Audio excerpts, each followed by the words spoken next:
Nikes, selamat datang di kelas materi spesial dari Nicoler. Untuk kelas kali ini, Niko akan bahas materi pelajaran IPAS kelas 4 SD berjudul mengubah bentuk energi. Ketika sebuah bentuk energi dapat berubah ke bentuk energi lainnya. Hai Nikes, tahukah kamu dengan pembangkit listrik tenaga Bayu atau PLTB di Sidrap, Sulawesi Selatan? PLTB atau pembangkit listrik yang ditenagai oleh angin menjadi PLTB pertama dan terbesar di ASEAN loh. Wow, keren banget kan? Listrik yang dihasilkan dari kincir angin ini bisa menyalurkan listrik untuk 70.000 keluarga. Wow, luas sekali ya jangkauannya. Dan pastinya PLTB ini ramah lingkungan karena sumber dayanya berasal dari angin. Wah, dengan ini membuktikan bahwa angin dapat diubah energi menjadi energi listrik ya, sehingga dapat menerangi kehidupan kita serta jadi berperan penting dalam kehidupan masyarakat. Nah, selain contoh barusan, angin kan dapat menggerakkan kincir angin sehingga menjadi energi listrik. Sekarang coba nih kalian pikirkan benda serta perubahan energi yang nih kalian ketahui. Oke, gimana nih guys? Udah ketemu benda apa saja? Oke, langsung aja deh, Niko kasih contohnya, simak ya. Oke, sekarang nih kalian melihat ada sebuah peta di sini. Pertama, ada Kalisa yang sedang menerika baju.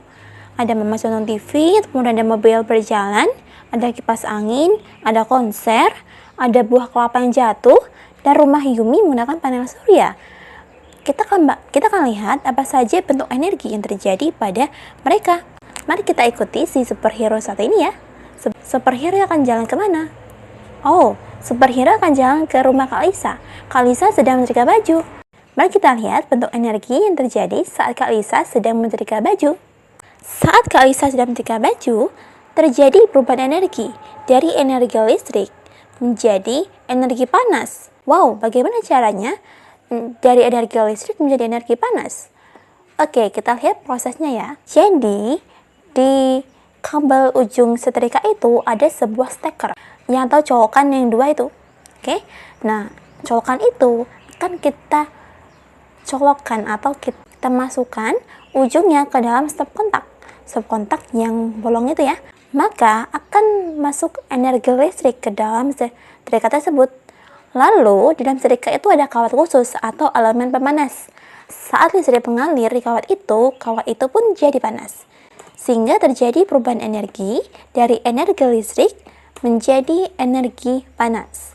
Dengan ini Kak Aisyah dapat menggunakan panas pada setrika untuk menyetrika baju. Oke nih, kira-kira paham kan prosesnya? Oke, sekarang kita lanjut. Nah, selain setrika, perubahan energi listrik ke energi panas juga terjadi pada penanak nasi atau magicom.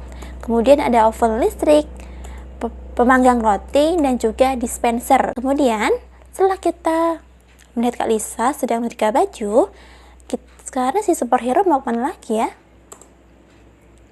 Oh, superhero mau ke rumah Mama. Mama sedang nonton TV.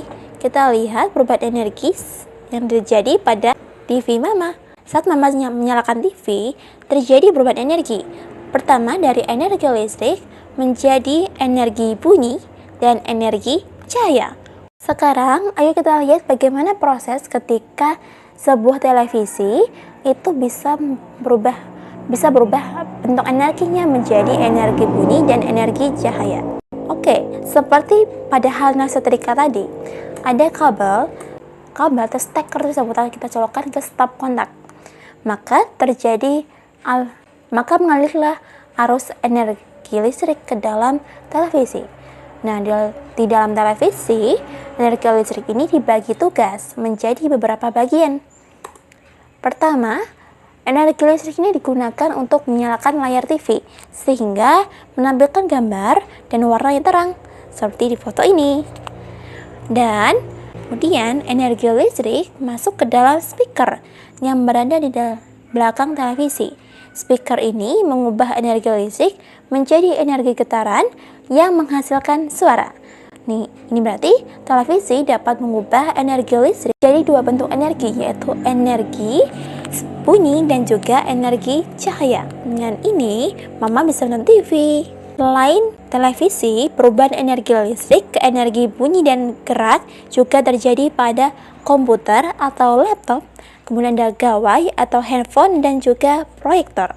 Oke, setelah superhero melihat Mamas dan TV, kira-kira superhero mau kemana lagi ya? Oh, superhero mau lihat mobil berjalan.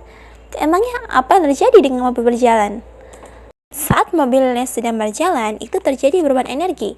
Dari energi kimia yang berasal dari bahan bakar kendaraan menjadi energi gerak yang menggerakkan kendaraan seperti mobil, motor, dan lain. Kira-kira bagaimana prosesnya? Ini kita lihat ya. Ketika bensin dimasukkan ke dalam tangki mobil, bensin itu menyimpan energi kimia. Di dalam mesin mobil, bensin itu dibakar. Pembakaran menghasilkan tenaga yang membuat mesin bekerja. Nah, tenaga dari mesin inilah yang membuat roda mobil pun berputar, sehingga membuat mobil bisa berjalan. Oke, gimana Niko? Paham kan bagaimana prosesnya? Selain mobil, perubahan energi kimia ke energi gerak juga terjadi pada manusia loh. Terutama metabolisme makanan pada tubuh manusia. Maksudnya gini, jadi ketika kita makan atau minum, maka makanan tersebut dapat menjadi energi untuk kita. Dengan begitu, kita dapat melakukan aktivitas, contohnya seperti olahraga, bekerja, belajar, dan lain-lain. Selain itu juga terjadi pada baterai. Contohnya baterai untuk menghidupkan mobil mainan atau untuk peluncuran roket. Oke, kita lanjut. Superhero mau kemana lagi? Superhero mau kipas angin. Berarti superhero panasan ya? Kita lihat yuk, apa perubahan energi yang terjadi pada kipas angin. Oke, lihat situ ada kipas angin yang sedang menyala. Kita lihat perubahan energi yang terjadi pada kipas angin ini.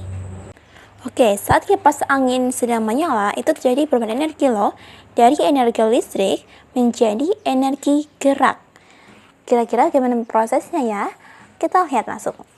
Sama seperti halnya televisi dan setrika, kipas angin itu memiliki kabel. Nah, di ujung kabel itu ada namanya steker. Steker itu akan dimasukkan ke dalam stop kontak. Nah, setelah terjadi mengalirlah arus listrik ke dalam kipas angin, dalam kipas angin itu ada mesin kecil yang disebut motor. Oke. Nah, mesin kecil atau motor itu akan membuat baling-baling kipas angin pun berputar. Selain kipas angin, perubahan energi listrik ke energi gerak juga terjadi pada mesin cuci, blender, pencampur atau mixer, dan juga pompa air. Oke, setelah superhero di kipas angin, sekarang superhero mau kemana? Loh, superhero mau nonton konser? Oke, nah di konser ini ada yang sedang memukul drum, ada yang sedang memetik gitar, dan ada yang bertepuk tangan. Emangnya ada perubahan energi? Tentunya ada. Energinya adalah dari energi gerak menjadi energi bunyi. Menarik ya? Kira-kira bagaimana prosesnya? Saat kita memetik gitar, menabuh drum, atau tepuk tangan, kita itu menggunakan energi gerak. Karena tangan kita bergerak kan? Nah, saat itulah gerakan itu membuat benda bergetar. Contoh, ketika kita memetik gitar, maka senar gitar itu bergetar. Ketika kita memukul drum, maka permukaan drum itu bergetar. Dan tangan kita bergetar saat kita bertepuk tangan. Getaran inilah yang akan menghasilkan suara, bunyi, ataupun irama. Oke, superhero mau kemana lagi? Wow, superhero mau ambil kelapa yang jatuh? Emangnya ada apa di kelapa yang jatuh? Oke, lihat pada kelapa yang jatuh ya, Niko, itu terjadi perubahan energi loh. Dari energi apa ya kira-kira? Pertama, jadi perubahan energi dari energi potensial menjadi energi kinetik. Niko bingung kan? Kira-kira apa sih energi potensial? Apa itu energi kinetik? Kita pelajari satu-satu ya. Energi potensial adalah energi yang tersimpan pada suatu benda akibat posisi, kedudukan, dan biasanya karena benda tersebut berada di tempat tinggi atau siap bergerak. Nah, ini terjadi saat buah kelapa itu masih di atas pohon ya. Nah, jenis-jenis energi potensial ada 3. Pertama itu energi potensial gravitasi, seperti halnya pada buah kelapa tadi. Yang kedua, energi potensial pegas atau elastis. Dan yang ketiga, energi potensial listrik. Kalau tadi energi potensial dimiliki karena benda tersebut diam. Sekarang kalau energi kinetik itu dimiliki karena benda tersebut bergerak. Jenis-jenis energinya yang pertama ada translasi. Contohnya itu adalah benda yang bergerak lurus. Contohnya mobil berjalan. Dan kedua, rotasi. Benda yang bergerak berputar. Contohnya seperti balon-balon kipas. Nah, kira-kira bagaimana prosesnya? Oke, lihat pada pohon kelapa seperti ini ya. Nah, di pohon kelapa ini ada buah kelapa yang masih ada di atas pohon. Lalu ada buah kelapa yang jatuh. Nah, buah kelapa yang jatuh ini terjadi perubahan energi. Saat buah kelapa itu masih berada di atas pohon, kelapa itu kan diam ya, berada di tempat tinggi. Ini disebut sebagai energi potensial karena posisinya masih ada di atas. Kemudian ketika kelapa itu jatuh, kelapa mulai bergerak ke bawah. Tum. Nah, saat itulah energinya berubah menjadi energi kinetik. Perubahan energi potensial ke energi kinetik juga terjadi pada air terjun dan busur panah. Oke, setelah kita mau ambil buah kelapa, kita mau kemana lagi? Oh, kita mau berkunjung ke rumah Yumi. Di rumah Yumi itu menggunakan panel surya. Kita lihat ya, perubahan energi yang terjadi pada panel surya yang ada di rumah Yumi. Pada panel surya yang dari rumah Yumi, itu terjadi perubahan energi loh, dari energi cahaya matahari menjadi energi listrik. Kira-kira bagaimana prosesnya? Pertama, ketika matahari itu menyinari atau mengenai panel surya, maka di dalam panel surya itu ada bagian-bagian kecil yang disebut sel surya. Nah, di dalam sel surya, cahaya matahari ini memberi energi pada bagian kecil di dalamnya.